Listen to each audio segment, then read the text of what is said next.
Hello, I'm Chris Jones of Star Corporate Vietnam. We are a one-stop shop for foreign investment into this country, and today I'd just like to speak briefly about working in Vietnam, finding work, and maybe taking the option of starting your own private enterprise here. Basically, there are three ways of working in Vietnam. The first is to work with a large company or with a government organisation such as an embassy. This is an excellent way to go, and if the opportunity comes your way, I suggest that you grab it with both hands. The second is coming here and then trying to find local employment. This is a very tough way to go, and I don't recommend it, and I'll speak more about that in a moment. And thirdly, there is an opportunity, if you have the business acumen and the capital, to start your own private business here, as I did. For the first two options, that is being an employee for either a large company, an embassy or a local company here, you'll need a work permit, and that will entitle you to a 2-year temporary residence card. If you start your own business here and your name goes on the investment licence, that's your personal name, not the name of a company you may be using to invest through, then you'll be entitled to a 3-year temporary residence card.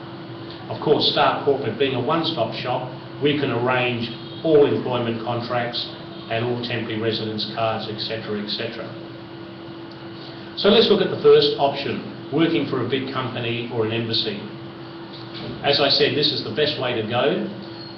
It gives you good salary, the cost of living here is cheap, it's very safe, there are excellent schools for the children, it's an exotic place with lots to see and do, and it's very close to some very interesting destinations such as Angkor Wat in Cambodia, shopping in Bangkok, so it has a lot to offer. You can get a maid to help you with all the chores at a very low cost, and basically it's a happy place to be.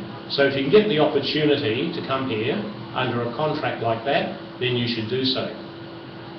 The second way of coming, which is to come here and seek local employment, is very tough. If you're a tradesman or someone like that, it's almost impossible to find work because there are many skilled Vietnamese tradesmen who work for very low wages. If you're a clerical person, a young person with a university degree, you may find a job with one of the local law firms who are always looking for people to translate documents and edit documents. When I was the CEO of a big law company here, we employed a couple of young people with degrees for this type of work, but it's very lowly paid. The maximum salary would be about $500, and it's strictly for the people who want to come here on what is really a working holiday. It's hard to find work if you're an accountant or an IT person because there are very many skilled IT people and accountants here. And anyway, the Vietnamese system of accountancy is quite different to in the West, and all submissions and accounts have to be in the Vietnamese language. So that rules out most accountants, I think.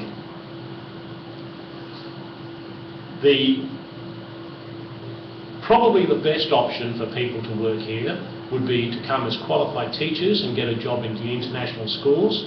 That could be quite good. Or if you've got a English teaching qualification, to work in an English teaching school. The conditions here are not so good because the wages are quite low, between $10 to $15 an hour. If you don't have an English teaching qualification, maybe you can get some work out in the provinces, but again, the conditions are not very good, and it's strictly for the very adventurous young people if they wish to take that option. And many do. The third option I'd like to speak about is starting your own business in Vietnam. This is a good way to go. That's how I started here many years ago. You'll need business acumen, obviously. You'll need to know your market, whether it's local market or an overseas market, and you'll need charter capital of at least $50,000, I'd say on average, in order to get your company going and for it to be approved as a foreign investment company. You'll need a lease, so you'll have to take the risk of opening a lease. You can't operate, say, from your apartment. It must be in an approved commercial premises. or in a private villa, such as I use as my office. And you'll need to employ some local people as part of getting the investment licence. If you do this and you get your name on the temporary residence card, on the licence, as I said, you'll be entitled to a 3-year temporary residence card. We can assist with all the backup administration, such as all the employment contracts, the tax returns, giving local advice, because everything has to be in Vietnamese.